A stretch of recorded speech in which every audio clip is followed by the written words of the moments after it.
À partir de maintenant il coupait les ponts avec sa famille, et jura de reprendre tout ce qu'il possédait. Il franchit la porte. La famille le maudit le traitant d'ingrat. Il se rendit ensuite à l'état civil pour annuler le certificat de décès. Même les employés se demandaient comment un homme vivant avait pu être déclaré mort. Mais alors que les employés s'apprêtaient à traiter le dossier, son frère se précipita pour les en empêcher, disant que c'était lui qui avait déposé le certificat de décès, et menaça les employés. Il était maintenant directeur. Les employés n'osèrent pas le contrarier. Puis toute la famille arriva, avec des gardes du corps encerclant l'homme, l'empêchant d'annuler le certificat. Mais en tant que seigneur dragon il ne plierait jamais. Il mit son frère à terre. Son père tenta de l'affronter. L'homme vit enfin leur vraie nature. Il rompit tous les liens, et insista pour tout reprendre. Personne ne l'empêcherait d'annuler le certificat aujourd'hui. Il claqua la porte et partit. Mais juste après son départ, le maire arriva à l'état civil pour annuler personnellement le certificat du seigneur dragon. Mais il ne vit pas l'homme. La famille s'empressa de flatter le maire, insistant pour qu'il assiste au mariage du frère cadet le lendemain. Le maire fut poli, car ils étaient la famille du seigneur dragon. Il dit qu'il viendrait, puis alla traiter l'annulation. Quand ils apprirent qu'il annulait le certificat de l'homme,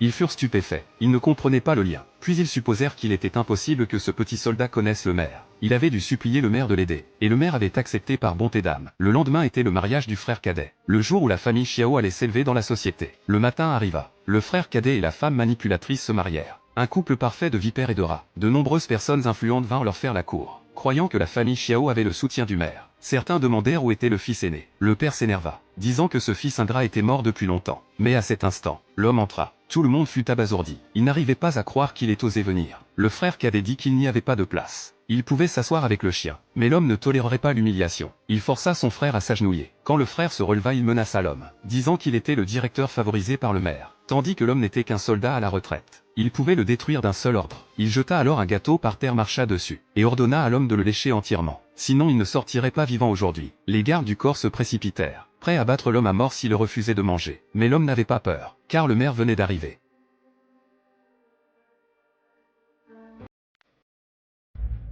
Regardez Ciné Minute, la chaîne de vos résumés. Alors, partagez et abonne-toi.